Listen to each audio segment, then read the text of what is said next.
Hey everyone, welcome to the Industry Show. I'm your host, Nitin Pujaj, and joining me today is Jared Yellin. Jared, welcome on the show. It is my honor. I love what you're doing. I love what you stand for, and I want to deliver for your wonderful community and audience. So feel free to ask me anything. Thank you so much. It's a pleasure to have you here, and would love to get started with who is Jared?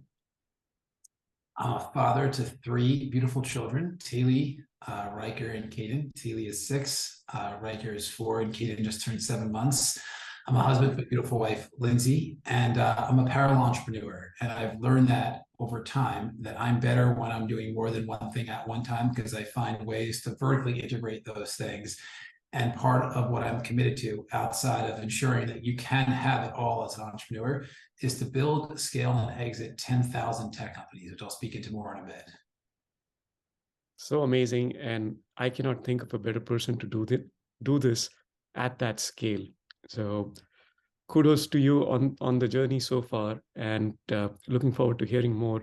Tell us, what is Project 10K? What is the mission? What is the vision? And very curious to hear why do this. So what led to the birth of Project 10K is my own experience as a non-tech tech founder that did everything you could conceivably do wrong while building my first B2B SaaS platform, but I landed on my feet and the company is pretty successful today. But it was grueling, it was dark, and it was absolutely unnecessarily painful. I invested 2 years and $2 million of my own capital only to see the entire V1 of my first SaaS company implode on launch. And I should have just quit and then pursued a different path, but I couldn't because I just so knew there was a need in the market for that solution. I ended up building my own software development firm in India. And as a result of making that big, bold decision, we pulled it off. And that first SaaS company is a very viable business today. But one of the things that I've realized is that the vast majority of tech companies, they are derived from non-technical people, which means they're either never going to start, or if they do, they're probably going to have an experience very similar to mine. And I'm motivated to eliminate suffering in early stage tech because that industry has more suffering than all the industries combined, because it's just so difficult to put all the pieces together. So Project 10K is a venture ecosystem that puts all of those pieces together. We co-found tech companies at the idea stage. And over the past 2.5 years, we have had a few thousand entrepreneurs from around the world come through our process.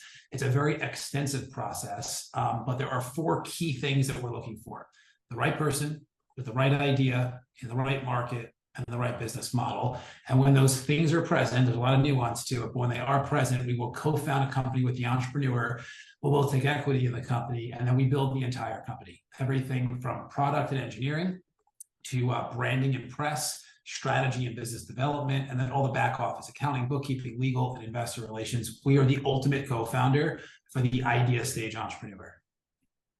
And it sounds like you take all the pain away. So the founder can just come in, focus on what's important, on the product, on the customer, on the experience, the UI, the UX. So, you went through this experience, you learned the hard way.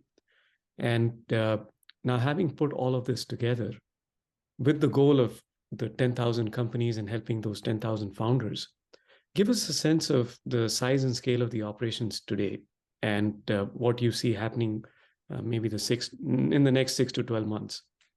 So we have over 100 companies that we've co-founded in our first 2.5 years, which is more impressive than 10,000. Yes. This was like our figured out 2.5 years. Yes. And what we figured out is our business operating system. It's a founder journey. It's predictable, it's linear, it reduces risk, and it increases the chance of product market fit, scale, and exit. When we first got started, we truly had no idea how to resource allocate this project. For example, our company in India, when we first started, had maybe 6 or 7 people, and 3 months later had 175 people. So we just scaled extremely quickly, and not just India, throughout the entire world. We've now scaled back. We've got about 100 people on the team, and I think we'll scale back even further. We just really need high quality people that can master their specific domains. We started to now build out more of a vendor network, where in the beginning we had no vendor network. It was all 100% our employees. We have certain projects that just require skill sets that it doesn't make sense for us to go and start building a team around. We have this interesting blockchain project right now. We just partner with a rock star company that specializes in that versus us trying to go and create what they've already created when they have 5 to 7 years doing this already. So we've just gotten significantly better at building out vendor networks, resource allocation, hiring really high quality people that on day zero, they're contributing. We have a rule at Project 10K, and that rule is at this stage, no one can learn on our dime because we're just moving too quickly. So instead, when we make hires, we want to feel like they're paying us dimes because they come in with just so much knowledge and wisdom of their craft. So we've just gotten better around recruiting the right people, saying yes to the right founders to begin with, saying yes to the ideas that we can generate cash flow quickly, saying yes to the markets we're going to enter that are not too competitive, but also not a blue ocean where there's nothing in sight. We look for what we call a pink ocean, which means that there's an addressable market that knows there's an inefficiency and they're trying to find a solution and they're just not finding the optimal one. So either they're doing nothing or they're duct taping something together, and both are suboptimal. And then we look for business models that always have recurring revenue. We're not interested, at least at this stage, in building the next Instagram, where we're going to hope for millions of users that have some perceived value associated with them. We look for platforms that have monthly or annual fees that we can charge end users, so that the day that we launch, if we get 100 people to pay $100, we're in business because we're doing $10,000 a month in recurring revenue.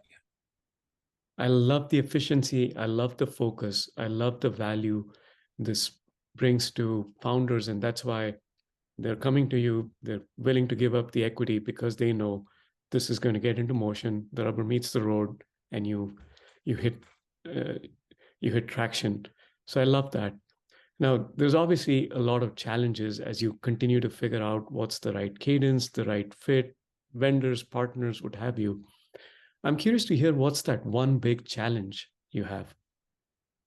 It's the beauty and the curse of me is the biggest challenge we face. So I have probably the deepest level of conviction of anyone you'll ever meet in your entire life. And that's not an arrogant statement. It's a very real statement that other people have shared with me. And that level of conviction is a beauty and a curse. It's a beauty more than a curse, but there could be some curse associated with the beauty. So some of the early founders, they interpreted my conviction as I already figured everything out. And I didn't. We're going to figure it out together. But my conviction is we will figure it out together. So the greatest challenge is just some of the early founders having poor expectations of what was expected of them.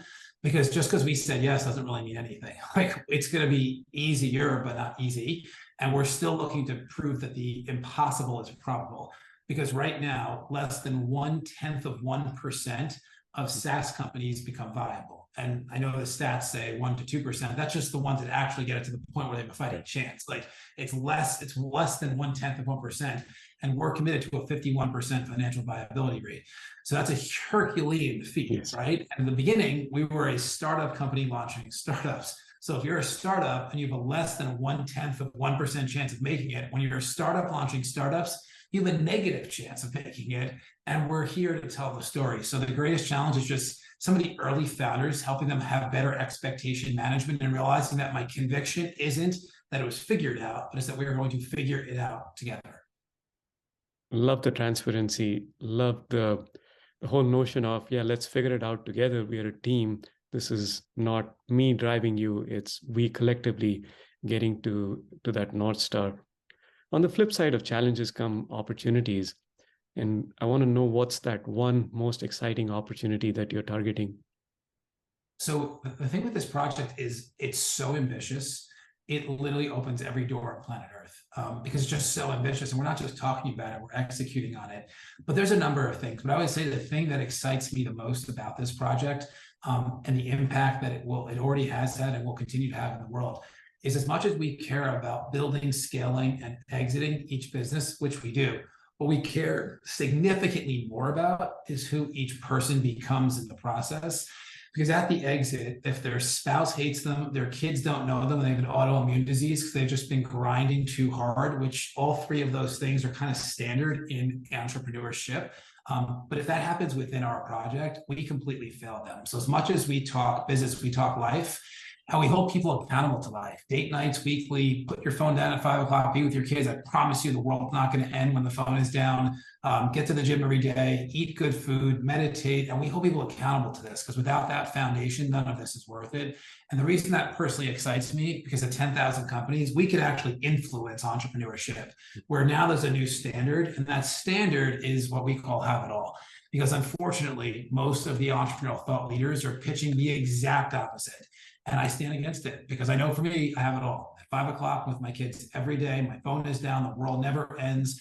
I have probably more responsibility than most entrepreneurs because I have 100+ companies and a big team and tons of shareholders now. And they just know that's just what is. I have the date night with my wife. I never miss a day in the gym ever. I have incredible diet and meditate. And I do all of it because it allows me to perform at the level I need to perform at. That needs to become the standard of entrepreneurship. I love the balance. I love the discipline and the holistic approach. And you're right. We cannot just chase one metric. At the end of the day, we're humans. We have responsibilities. We have things that we have to take care of. And being able to instill that and influence it for such a large and wide community will set that standard. So thank you for doing what you do and having that focus, which again cannot be easy because as you said, you're building, you're scaling with the goal of exiting. And there are expectations that have been set in the industry, in the communities. And to take a pause and say, no, we're going to do it the right way takes a lot of courage. So I really applaud you for doing that. Now, I would love for you to take us back in time and talk about two key moments. One in which things worked out beyond your imagination and were a success. And another one where things did not work out as you had planned and it was a failure. You mentioned one of them. We'd love to see if there's anything more or additional details you want to add to it. So one success, one failure that became a lesson. I'll share the failure first because it was so pivotal in the evolution of all of this. So SYNDUIT is a marketing solution. That's the company I launched at a scale to tens of thousands of users, but originally it was a marketing agency and our clients were thought leaders and some of the most significant thought leaders that existed: speakers, authors, serial entrepreneurs, anyone looking to build a personal brand. I mean, kind of were like really early personal branding agency. There wasn't even like a thing called personal brand at that time. And one of our clients is one of the biggest names in all of personal development. And he actually reached out through our Contact Us form. That's how early this was, and said, I heard you guys are the best at what you do. I want to talk about partnering. And we had a conversation. And in that conversation, he said, I want to partner with you on this huge launch that I have coming up. We expect it to be a $5 million launch. I heard you're the best at doing launches like this. I want to partner with you, but I don't want to pay you. I want to give you performance if you're open to it. And I'm like, 100%, we're going to slay it. Like, let's do performance. Because there's no way you'll pay me the amount that the performance will pay me, and I'm positive we'll pull it off. So we committed to the project. This gentleman became a dear friend in the process, and we really did a good job. I mean, we set up everything for the success of this launch, which was an information product launch on productivity. He is one of the most sought after experts on the subject of productivity in the entire world. We got 17,000 people to register for the webinar, which years ago was incomprehensible. No one did that. Like, that's more common today, but like no one did that. And there was only one piece of this entire launch we did not control, which was the webinar service. We didn't build our own webinar service with Webinar. We were using a third-party tool because it was a pre-recorded webinar because he was going to be on a plane flying to Mexico during this actual webinar. So I contacted the founder of the webinar service that morning of, and I said, listen, we have 17,000 people registered for this webinar, and I think all 17,000 people are going to join at the same time. I just want to make sure you can handle it. He said, we can handle 100,000 people. I'm like, listen, not theory. Like, can you handle 17,000 people clicking on a link at the same time and this video has to pop up? He said, 100%. We've already tested volume beyond that point. So I said, amazing. I take his word for it. So the webinar is supposed to start in 5 seconds, and then 4 seconds, and then 3 seconds. And I see the waiting room building up, thousands and thousands of people from around the world. 2 seconds, 1 second, the video is supposed to turn on, and the entire platform goes white. And it ended up turning on 75 minutes later. Automatically it turned on, but like there was not enough people like started to leave, which then led to it actually turning on. We ended up doing about $3 million still on the launch, but we didn't do 5. And this person called me, and he was extremely disappointed in the fact that it failed. And he understood this was the one piece I didn't control, but it failed. And in the process, he said, you don't get any performance whatsoever because you didn't even hit the baseline. So we invested $100,000 into just getting it ready for that moment. And we should have made 20% on at least 5 million. I was expecting 10 million. So a 7-figure like economic event turning into nothing and costing us 100 grand. It was the greatest gift for me though, as an entrepreneur, because what it helped me realize was I really don't want to help the individual thought leader add another $1 million to their top line revenue. What I want to do is find a way to offer that level of service to thousands of small business owners, but instead of it costing 5 to 10 grand a month, I want to charge $50 a month, which was the final moment before I ended up going down the path of building SYNDUIT as a SaaS platform versus a marketing agency. So that it was a pretty big gut punch when it actually took place. The thing that was the more like surprising was really the launch of SYNDUIT. So the first year was really rough when we were a SaaS platform, mainly because we had such a bad kind of run with the first software development firm. It took us a while to get going. But we then scaled really quickly, and we scaled 100% through partnerships. That company has never ran $1 running a Facebook ad ever. I'm not really a big Mark Zuckerberg fan, so I'd rather pay people that I know, like, and trust versus paying Facebook to run traffic. So what I figured out was the world of joint ventures as a result of SYNDUIT, and then that has really served our founders of Project 10K. Because as a pre-revenue company, you can never compete by paying for end users, which means running traffic to get people to buy your service. But you can compete when it comes to relationship capital and building a network of people that believe in what you do. So they promote it and they only get paid after you get paid. So that was really one of the major catalysts to us doing what we're doing today. Well, again, have to applaud your attitude, your mindset.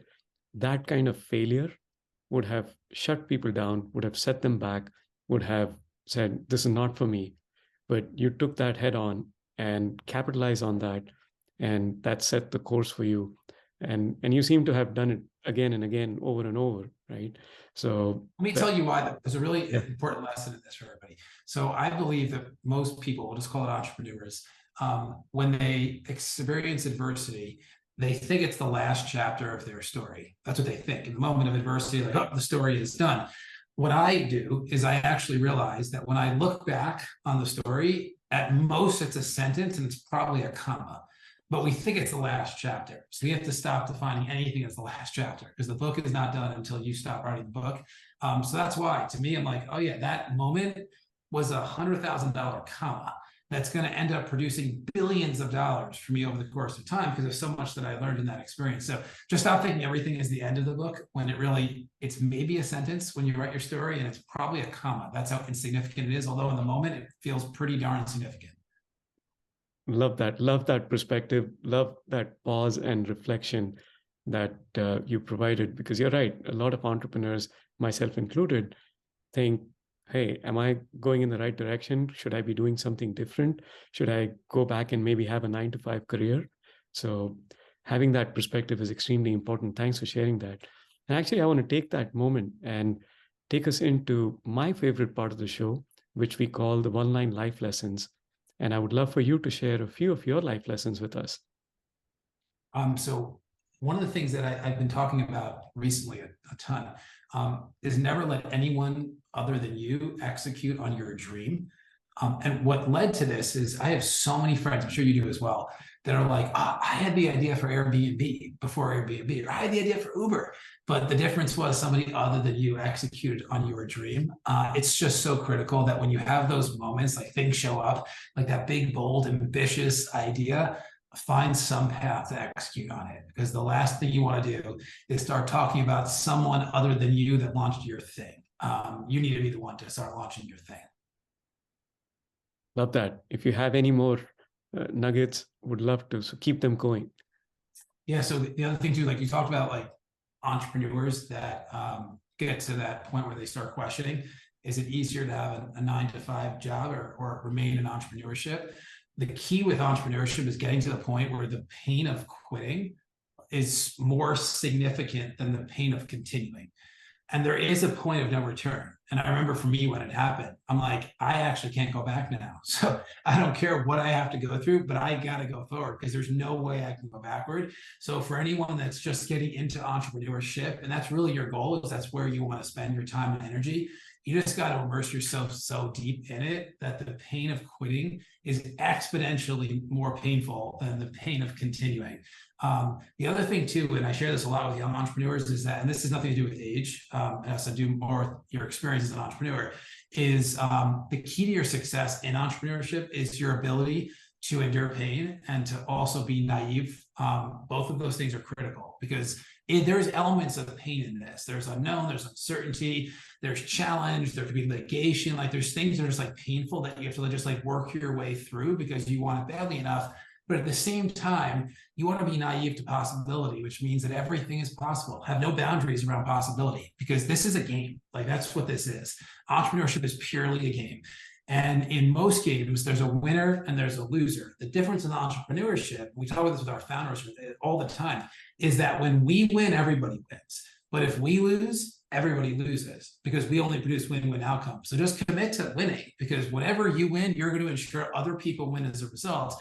But if some reason you lose, then even the person who thinks they won, they lost because the only way they're going to win is if you win with them. I love the clarity. I love the confidence. And as you said, this is not overconfidence. This is just having that conviction that nobody will stop you. Nobody can keep you down. And it's such an important thing for entrepreneurs to have. So again, thank you for doing what you do. Thanks for sharing your one-line life lessons and your journey and story. Really appreciate it and would love to bring you back on and share many more of these success stories. Jared, thank you so much. It'll be my honor. I appreciate you, buddy. Thank you for all that you do, bud.